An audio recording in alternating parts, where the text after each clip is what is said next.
Belleville, Illinois sat quietly under a pale November sky. The air smelled faintly of rain and rust, the kind that lingered over old railroads and forgotten alleys. For most people, this small Midwestern town was nothing more than a quiet stop between St. Louis and nowhere in particular.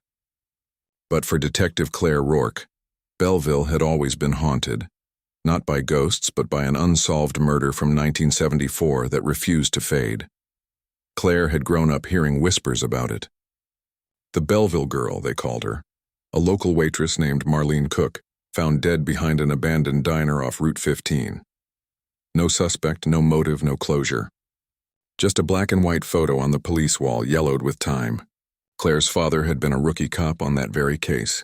He died believing the killer had walked free. Now, 50 years later, Claire sat alone in her car outside the old diner lot.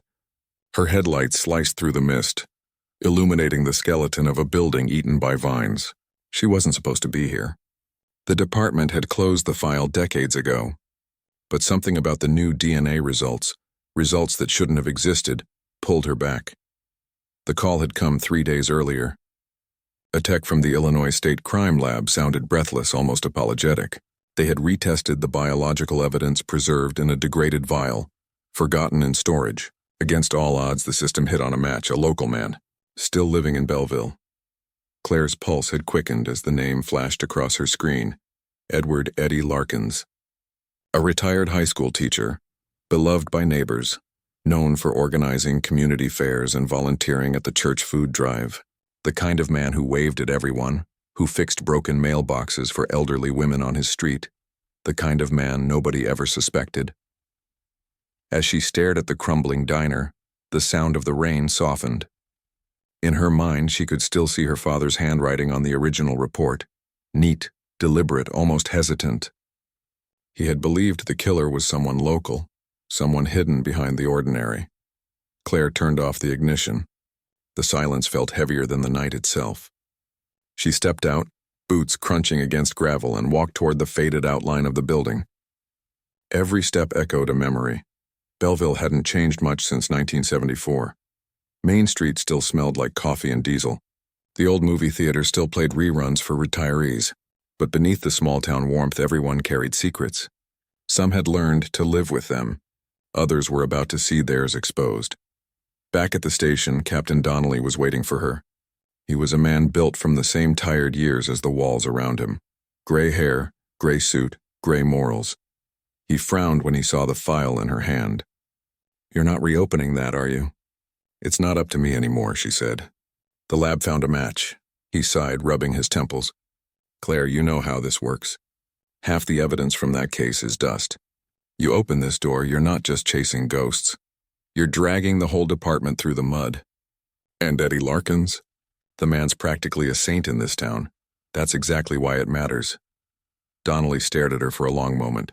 Then he gestured toward the window. "You dig this up, you better be ready for what comes next. Belleville doesn't forgive easily." That night, Claire spread the case files across her dining table. Photos, transcripts, old Polaroids warped by time. Marlene Cook's face stared up from the stack, smiling, young, unaware of the fate waiting behind the diner that night. In one photo, Claire noticed something her father had scribbled in the corner. Suspect may have known victim personally. She leaned back, thinking about Eddie Larkins.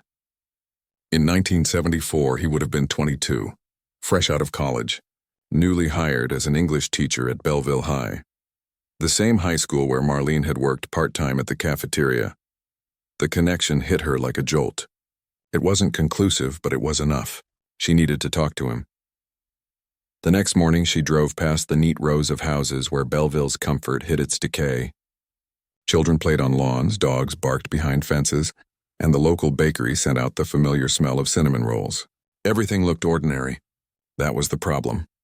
Eddie Larkins lived at the end of Elm Street, in a brick house with a trimmed hedge and a porch swing. When he opened the door, Claire almost forgot why she was there. He looked frail, kind, the sort of man who kept photo albums and remembered birthdays. "Detective Rourke," he said politely. "To what do I owe the pleasure?" She flashed her badge. "Just a few questions about someone you might have known." His smile faltered just slightly. "From school?" "From 1974. The silence stretched between them. Behind him, a grandfather clock ticked. Later, as Claire sat in her car replaying the conversation, unease gnawed at her. Eddie had been cooperative, too cooperative. He remembered Marlene, claimed she'd been a sweet girl who kept to herself. But when she asked where he'd been the night of her death, his answer was oddly rehearsed. "I was home," he'd said. "Mark my words, I've never hurt anyone." He didn't ask why she was bringing it up now. That, Claire thought, was what bothered her most. By evening, the rain had turned to fog. The local news station ran a short segment about new developments in the Belleville cold case. They didn't name Eddie, but word spread fast. In a town like this, whispers moved quicker than headlines. Neighbors exchanged looks. Old friends stopped returning calls. Belleville was beginning to remember things it had tried hard to forget. At the police station, an anonymous envelope waited on Claire's desk. No return address. Inside, a single photograph. A grainy image of Marlene and Eddie standing together at a school event. Smiling. On the back, a single sentence written in block letters. "He's not who you think he is." Claire's hands trembled slightly. Somewhere in Belleville, someone was still watching. The morning after the photograph arrived, Belleville seemed to hum with a nervous energy. Even the birds were quieter, as if sensing the unease that had settled over the town. Claire entered the station early, coffee in hand, her mind racing. She reviewed Eddie Larkin's file again, this time cross-referencing old teacher records, employment histories, and social connections. Something didn't add up. The man everyone described as kind and gentle had a past that seemed too neat, too controlled. She dug deeper. Neighbors recalled seeing Eddie late at night in the weeks before Marlene Cook disappeared. Some remembered hearing raised voices, muffled arguments that vanished as quickly as they came. No one had thought to report it at the time, dismissing it as normal domestic tension. Claire's stomach twisted as she read the original case reports. There were inconsistencies she had missed when first going through the files. Witness statements contradicted each other. An alibi that had seemed airtight now appeared flimsy under scrutiny. Eddie had been listed as at home, alone, the night Marlene vanished. But the neighbor's account suggested otherwise. She decided to revisit the crime scene. The diner where Marlene's life had ended was nothing but a skeleton now. But walking through the overgrown lot, Claire could almost hear echoes of that night. A shattered plate, a whisper of someone running, a scream swallowed by the wind. The chill in her bones wasn't from the November air. It was the feeling that history had been waiting for her to uncover it. Claire contacted a retired detective who had worked the case. Mr. Hargrove was skeptical, his voice gruff but tinged with curiosity. "You think you've got something new?" he asked. "I know I do," she replied, showing him the photograph. "Look at this. Don't you see the connection?" Hargrove squinted. Sure, they knew each other. She worked at the cafeteria. He was a teacher, but that doesn't make him a killer. "Except the DNA just proved he was at the scene," Claire said, keeping her voice calm despite the adrenaline rushing through her. "He's lived here for decades pretending to be a good man. But something about him, it doesn't fit." The detective's skepticism didn't shake her. She could feel it in her gut. The same instinct her father had trusted. Belleville had buried its shame in a neat box labeled closed cases, but Claire knew some things refused to stay hidden. The tension escalated quickly. She began interviewing former classmates, friends, and neighbors.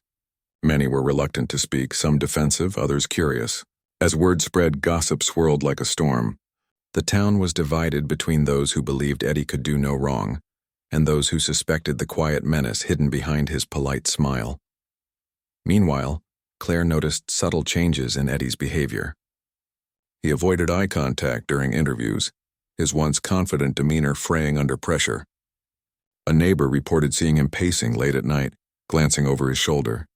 It was unlike the man Belleville remembered. The emotional toll on Claire was intense. She had grown up idolizing her father, imagining herself as a relentless seeker of truth. But the deeper she dug, the heavier the burden became. Memories of Marlene's family reached her in letters archived at the station, pleas for justice that had never been answered.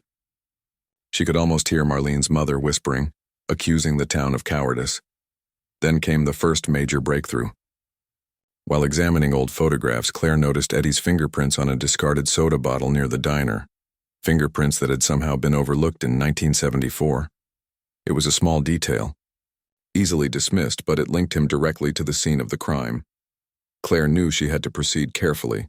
A direct confrontation would be dangerous, not just for her, but for the community whose trust was fraying. She arranged a covert surveillance plan, watching Eddie's daily routines, documenting his interactions, noting inconsistencies in his stories. The strain affected her personally. Friends noticed her late-night calls, missed appointments, and constant tension. Even her own reflection seemed foreign. A woman consumed by a decades-old crime, haunted by the shadows of Belleville's past. The breaking point came when Eddie was spotted at a local bar, speaking animatedly to former colleagues. Claire watched from across the street, notebook in hand. He laughed, but there was something in the way his eyes darted that made her skin crawl. He knew someone was closing in. That evening, she returned to the diner lot, standing among the overgrown weeds and broken concrete. The wind whispered through the hollow walls. Memories of the night Marlene disappeared seemed to pulse in the air.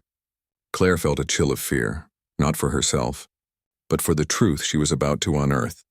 She reviewed her notes again, tracing Eddie's connections, his teaching schedule, extracurricular activities, late-night visits, and acquaintances who had moved away but still remembered him vividly. Every piece fit together like a puzzle, revealing a disturbing picture. Belleville's beloved teacher was a carefully constructed mask, hiding secrets that now threatened to explode into daylight. The climax of this block approached as she decided to confront Eddie directly, not with accusations, but with questions designed to provoke reaction. She planned meticulously, rehearsing her words, imagining his responses, and preparing for any sudden move. As she knocked on his door that night, the air felt electric. Neighbors peeked through curtains drawn by curiosity. Inside, Eddie answered with a polite smile, unaware that the threads of his past were about to unravel. Claire introduced herself, mentioned the cold case, and observed his reaction carefully. He appeared calm, almost charming, but there was a flicker, a subtle tightening around his eyes, a tension in his jaw. She knew she had found a crack in the facade. The first signs of the storm were visible. Belleville, quiet for decades, had begun to stir. Whispers of the past now collided with the present, and nobody in town would ever see Eddie Larkins the same way again. As Claire walked back to her car, the fog thickened, obscuring the streetlights. She felt a mixture of dread and determination. This was just the beginning. The deeper she dug, the more she realized that Eddie's charm was only the surface. Beneath it lay a darkness waiting to be exposed, and somewhere, hidden in the town, someone was watching her every move, waiting for the right moment to intervene. Belleville's secrets were not finished revealing themselves. Claire returned to her office, her hands shaking slightly as she reviewed the old case files alongside the new evidence. The fingerprints, the DNA match, and the neighbors' observations painted a picture so starkly different from Belleville's perception of Eddie Larkins that it almost felt surreal. But she knew the truth would not remain hidden for long. As she pored over the original reports, she noticed a detail that had gone completely unnoticed. A small ledger from the diner's register, documenting late-night shifts that didn't align with Marlene's schedule. Claire cross-referenced this with Eddie's employment records and realized something chilling. He had been present at the diner on the night of the murder, under the guise of working on a school project. Her pulse quickened. Every step she had taken since reopening the case led her to this moment. It was the break she had been waiting for. But before she could act, the phone rang. The voice on the other end was hesitant, almost trembling. "Detective Rourke, I have something you need to see." It was an old friend of Marlene's, someone who had moved away decades ago but kept every detail of her memory alive. They had found a box tucked away in an attic, a collection of letters, photographs, and a small tape recorder with recordings from Marlene herself. Claire felt her stomach knot. The evidence she had longed for was finally within reach. The next day, she met with the source in a quiet cafe, far from prying eyes. They handed over the box and Claire opened it carefully. Inside were letters written in Marlene's neat, careful handwriting, describing her fears, her suspicions, and her interactions with someone who had begun to make her uncomfortable. One particular letter stood out. Dated just days before her disappearance, it mentioned Eddie directly. I don't know why I feel unsafe, but something about him feels wrong. I think he knows more than he's letting on. I can't tell anyone, they won't believe me. Claire felt a shiver run down her spine. It wasn't just evidence, it was a voice from the past pleading to be heard. Then she played the tape recorder. Marlene's voice, fragile yet resolute, described the events of the evening she disappeared. She mentioned a figure lingering near the diner, a presence that had made her uneasy. The tape ended abruptly with a frightened gasp. Claire's heart pounded. For the first time, the case was no longer a collection of vague memories and circumstantial evidence. Marlene's words were alive, demanding justice. She knew she had to confront Eddie with this new evidence. But it had to be done carefully. If she pushed too hard, he could slip away or destroy the fragile balance of proof she had built. The day of the confrontation, she prepared meticulously. Cameras were positioned, backup was on standby, and Claire rehearsed every question, anticipating every response. Her hands felt steady, but inside a storm of anticipation roared. When Eddie answered the door, he was calm, almost unnervingly so. Claire introduced herself and began methodically presenting the evidence. Photographs, letters, the tape. Eddie listened, his expression unchanging, but his eyes betrayed a flicker of concern. It was subtle, almost imperceptible, but Claire noticed. She pressed on, detailing every inconsistency, every contradiction, every overlooked clue from 1974. As she concluded, Eddie's composure cracked, a tiny tremor in his hand, a slight twitch at the corner of his mouth. Claire had never seen it so clearly before. At that moment, she realized that the narrative had shifted. Belleville's beloved teacher was no longer untouchable. The truth was emerging, and with it, the tension gripping the town was about to explode. Claire stepped back, allowing a pause.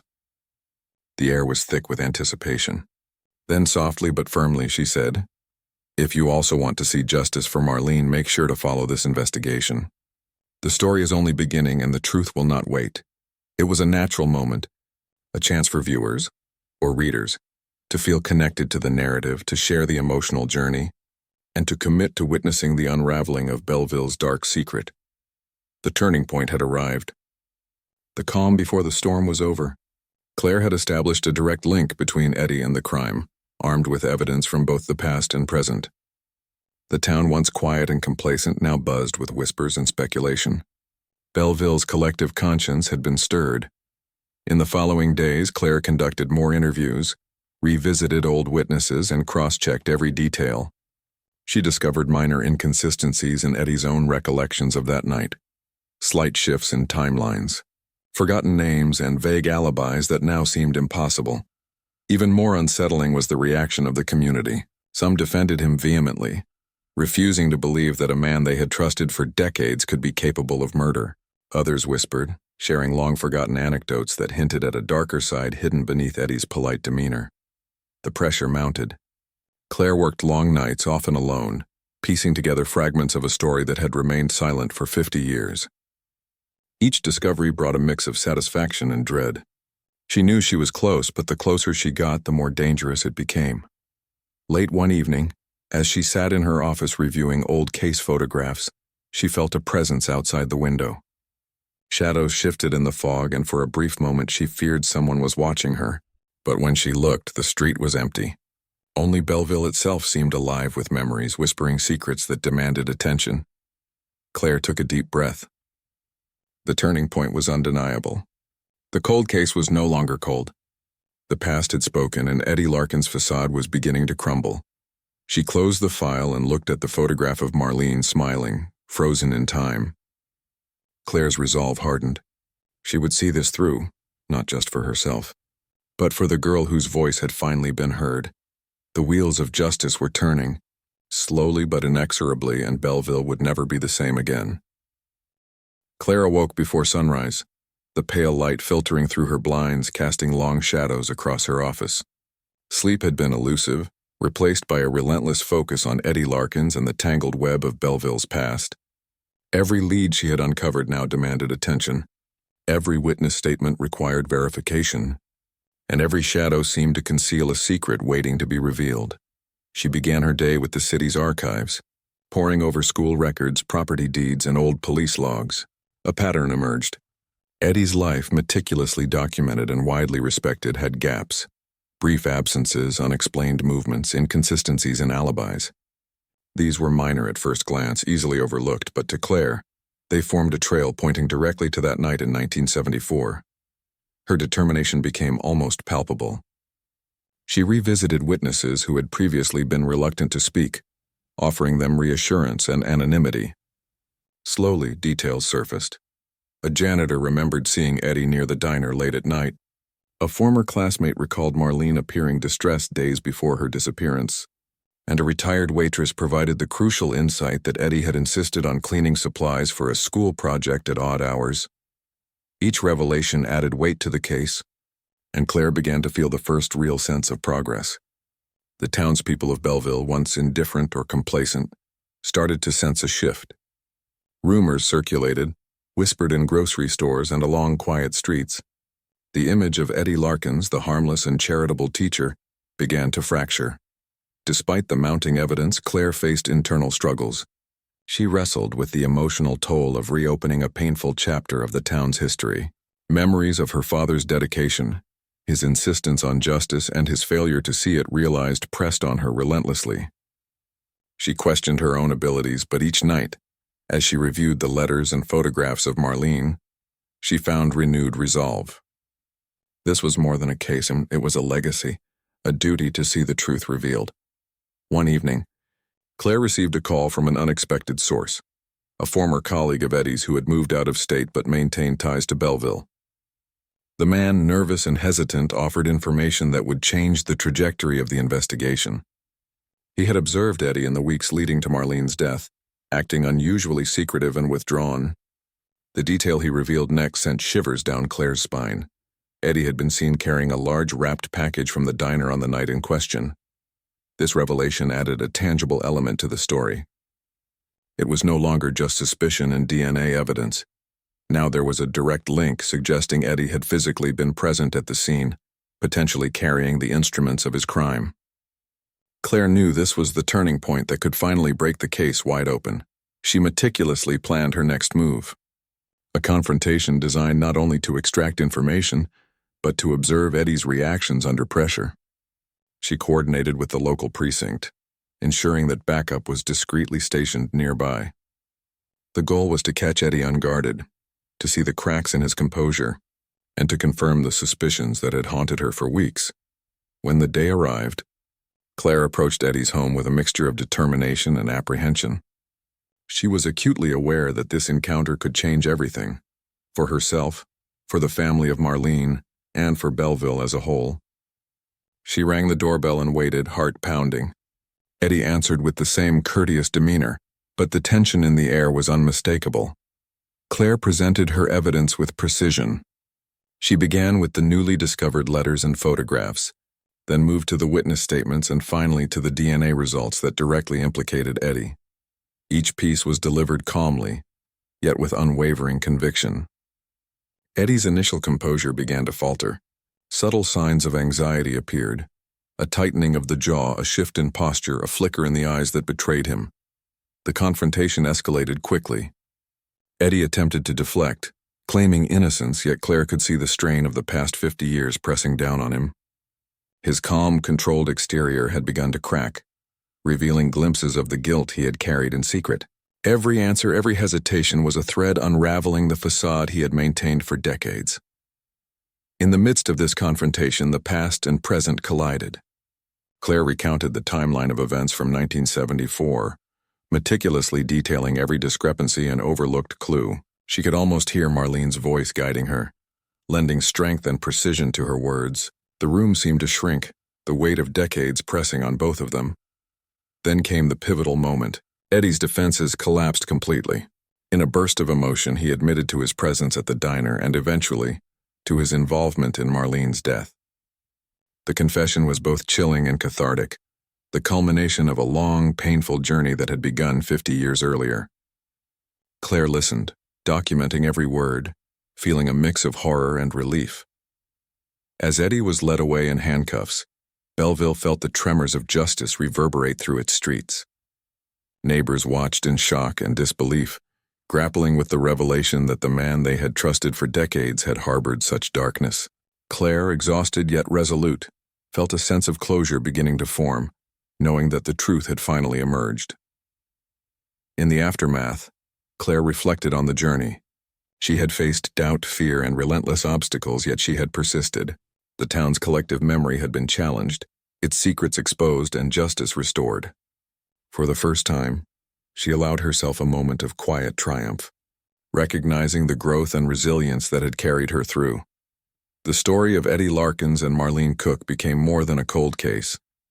It was a testament to perseverance, the relentless pursuit of truth, and the courage required to confront both the past and the present. Belleville, once a town shrouded in silence, now stood witness to the unmasking of a decades-old crime. As Claire prepared to file the final reports, she felt a mixture of exhaustion and pride. The journey had tested her in every way imaginable, but she had emerged stronger, wiser, and more determined. The climax of the investigation had not only brought justice for Marlene, but had also affirmed Claire's commitment to truth, integrity, and the enduring power of perseverance. With Eddie's confession on record, the case officially moved into the judicial process. Belleville braced for the trial, the media attention, and the inevitable scrutiny. Yet amid the chaos there was a sense of relief, a community finally able to confront its past and begin the process of healing. Claire looked at the town through the office window, the November fog beginning to lift. She knew that while this chapter had closed, the lessons and growth she had experienced would remain. Belleville would never forget Marlene Cook, nor the detective who refused to let history bury the truth. Belleville woke to a quiet that felt different, almost tentative in the days following Eddie Larkins' arrest. The town, long accustomed to the comforting facade of ordinary life, was now grappling with the revelation that one of its most trusted citizens had been hiding a decades-old crime. News crews, legal teams, and curious neighbors filled the streets, yet beneath the surface, a profound sense of relief began to settle. Claire Rourke moved through the town with purpose, each step a reminder of the relentless pursuit that had led to justice. She visited Marlene Cook's family, bringing them not just the details of Eddie's confession, but also the reassurance that their daughter's memory had finally been honored. Tears mingled with smiles as they embraced her, gratitude shining in their eyes. After 50 years of unanswered questions and silent suffering, there was closure. The trial itself became a focal point for Belleville. Courtroom seats filled quickly, journalists chronicled every moment, and townspeople debated in cafes and homes.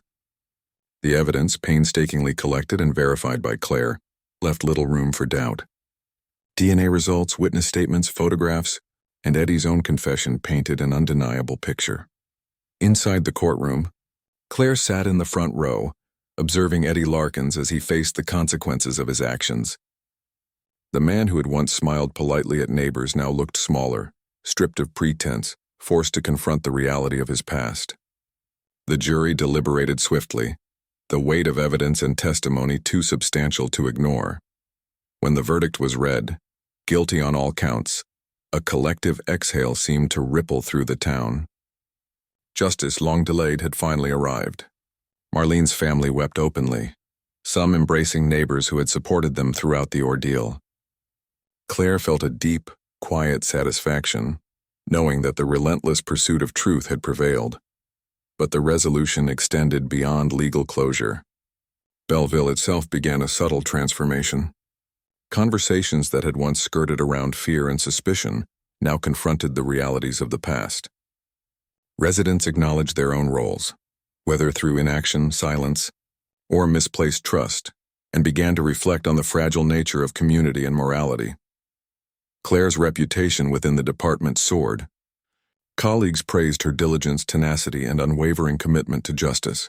She was invited to speak at seminars on cold case investigations, sharing insights into methodology, perseverance, and the ethical responsibilities of law enforcement. Her work became a case study in dedication, inspiring new generations of detectives. Even the small, everyday aspects of life reflected the change. Local cafes displayed photographs of Marlene and Eddie, side by side, as reminders of how appearances could deceive. Conversations at school events and community gatherings began to emphasize vigilance, empathy, and the importance of accountability. Belleville's collective consciousness had shifted, leaving a lasting imprint on its culture. Claire herself found personal growth in the aftermath. She allowed herself moments of quiet reflection, often visiting the diner lot where Marlene had been found.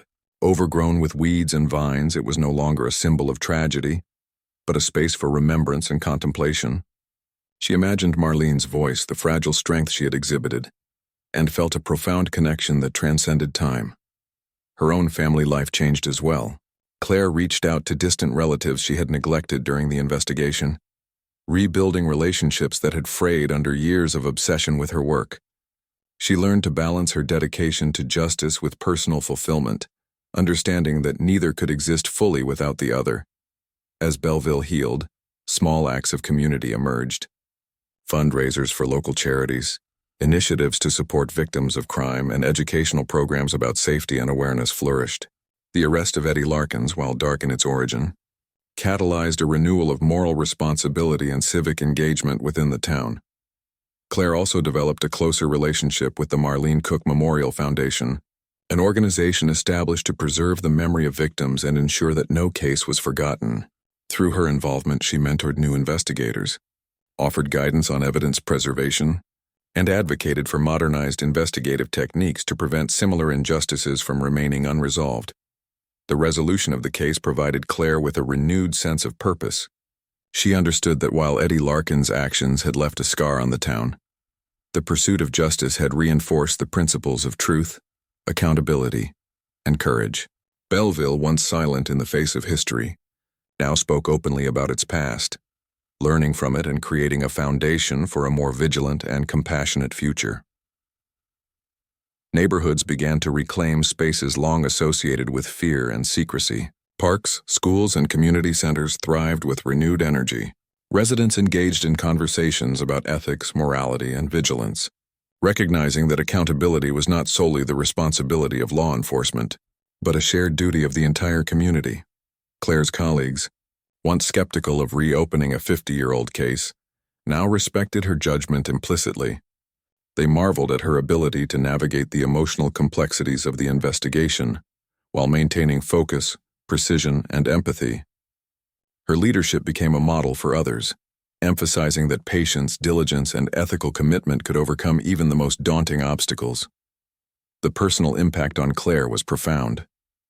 She had faced moments of doubt, fear, and emotional exhaustion, yet she had emerged stronger, wiser, and deeply fulfilled. Her journey through the tangled history of Belleville revealed not only the depths of human deception, but also the resilience and strength required to confront it. In private moments, Claire reflected on the lessons learned. She understood that the pursuit of justice was not linear or predictable. It demanded patience, intuition, and unwavering commitment. The closure she had helped bring about was not merely legal, but emotional, societal, and deeply personal. Belleville itself became a testament to the transformative power of truth. The town's narrative shifted from one of silent complicity to active engagement, demonstrating that even long-hidden crimes could catalyze reflection, growth, and collective responsibility. Claire, walking along Main Street one evening, noted the changes. Children playing safely in parks, neighbors greeting each other with genuine warmth, and the once-forgotten diner lot now a site of quiet remembrance. The town had endured, evolved, and emerged with a renewed commitment to justice, awareness, and compassion. As she returned home, Claire allowed herself a rare moment of peace. The weight of decades had been lifted, and while the memory of Marlene Cook remained vivid and poignant, it no longer carried the unbearable tension of unresolved injustice. Belleville's story had shifted from tragedy to triumph, and Claire, having been at the center of that transformation, recognized the profound impact of her perseverance. The resolution of the case was more than a professional victory. It was a testament to the enduring power of truth, the necessity of courage, and the importance of holding individuals accountable, regardless of time elapsed. Belleville and Claire had found closure, and in that closure, a foundation for future vigilance and moral responsibility had been established. 3 years had passed since the arrest of Eddie Larkins, and Belleville had transformed in ways few could have imagined. The town, once quietly burdened with secrets and suspicion, now thrived under the vigilance and awareness sparked by the resolution of the cold case. Local initiatives, memorials, and community programs honored victims and educated residents, ensuring the mistakes of the past would not be repeated. Claire Rourke walked through the town square one crisp autumn morning, the sun glinting off the town hall's polished windows. Children played in the park, their laughter a stark contrast to the somber stories that had once dominated Belleville's streets. Neighbors exchanged warm greetings, the cautious whispers of the past replaced with open conversation about safety, community, and mutual responsibility. For Claire, the years since the case had been a period of both personal and professional growth. She had been promoted within the department, recognized for her unwavering dedication and the unprecedented success in solving a decades-old mystery. Her expertise became highly sought after, leading her to advise on cold cases in other cities, mentor young detectives, and speak at conferences where she shared her experiences, insights, and methods. Yet despite her professional achievements, Claire remained deeply connected to Belleville. She volunteered with local organizations focused on crime prevention and victim advocacy, ensuring the town she had fought so hard to protect would continue to evolve responsibly. Marlene Cook's memory was central to these efforts, her story a poignant reminder of the consequences of inaction and the enduring importance of vigilance. On a quiet evening, Claire visited the site of the old diner, now converted into a small community garden and memorial space. The overgrown lot that had once symbolized tragedy was transformed into a place of reflection and hope. Plaques bearing the names of victims of unsolved crimes, including Marlene's, adorned the garden, providing a tangible connection to the town's past and a reminder of the importance of justice. As she tended to a small bed of flowers, Claire reflected on the journey that had led to this point. She thought about the challenges, the setbacks, and the moments of doubt that had threatened to derail her pursuit of truth. But she also remembered the moments of triumph, the letters uncovered in an attic, the witness who finally spoke, the tireless work of piecing together decades-old evidence. Each step had required patience, intuition, and courage. Belleville itself had changed alongside her. Residents embraced a culture of accountability, transparency, and compassion. School programs emphasized ethics and awareness. Local councils prioritized community engagement, and families shared stories that encouraged vigilance and empathy. The town, once silent in the face of past wrongs, now spoke openly, learned collectively, and celebrated the importance of truth. Claire also experienced personal growth. She rebuilt relationships with distant family members and old friends, finding joy and fulfillment outside her professional life. She traveled occasionally, attending seminars and speaking engagements, yet always returned to Belleville, drawn by the town's enduring spirit and the community she had helped strengthen. One afternoon, Claire met with Marlene's younger brother, now a young adult who had grown up shadowed by the unresolved pain of his sister's disappearance. Together, they established a scholarship in Marlene's name, designed to support young students pursuing careers in law enforcement, social work, or community service. The initiative symbolized both remembrance and proactive change, ensuring Marlene's story would continue to inspire future generations. The judicial system had fully processed Eddie Larkin's case, and he remained incarcerated, a stark reminder of the consequences of his actions. Belleville no longer feared him. Instead, his presence served as a cautionary tale and a catalyst for ongoing community vigilance. Residents understood that justice, even delayed by decades, could prevail through perseverance, courage, and attention to detail. Claire's reflection on the events of the past years brought clarity. She recognized the profound impact of her work, not just in solving a crime, but in changing the cultural and moral landscape of Belleville. The town's renewed sense of responsibility, the educational programs, and the strengthened community bonds all testified to the transformative power of truth and justice. The epilogue of the story was not merely about closure. It was about enduring legacy. Belleville, once burdened by silence and secrecy, had embraced transparency, moral courage, and communal responsibility. The town's narrative shifted from one of tragedy to one of empowerment, demonstrating that even the darkest histories could catalyze positive change when confronted with dedication and integrity. As Claire walked home that evening, the streets bathed in the warm glow of streetlights, She paused to observe the faces of residents, young and old. The sense of peace and hope was tangible, a testament to the resilience of the human spirit and the enduring importance of confronting the past. She thought about Marlene, imagining her smile and laughter, and felt a profound sense of connection and purpose. Justice had been served, but more importantly, the memory of Marlene had become a force for positive change, inspiring vigilance, compassion, and proactive engagement within the community. Turning the corner to her apartment, Claire reflected on the lessons learned. Persistence, empathy, courage, and meticulous attention to detail had not only solved a decades-old crime but had also reshaped a town, strengthening bonds and reinforcing the importance of accountability. Belleville's story was no longer just one of tragedy. It was a story of triumph, resilience, and the enduring power of truth. Claire entered her apartment, sitting quietly with a journal in hand. She documented the final lessons from the case, reflections on personal growth, and insights into the moral and social implications of her work. Each word served as both a record and a guide for future endeavors, a roadmap for navigating the complexities of truth, justice, and human nature. In the final weeks, Belleville celebrated milestones inspired by the resolution of the cold case.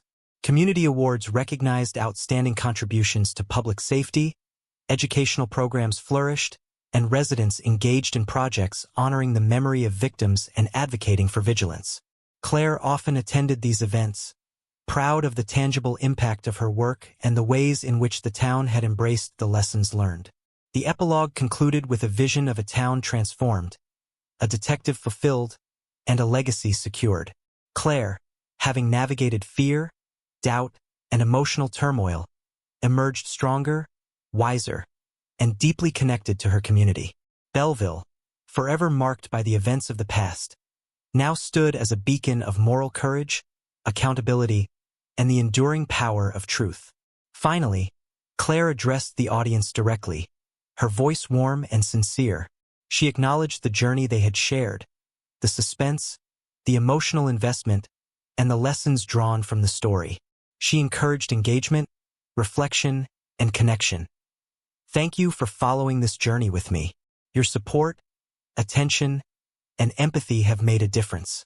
If you want to continue exploring stories of truth, justice, and human resilience, make sure to like, comment, subscribe, and suggest the next case we should uncover together.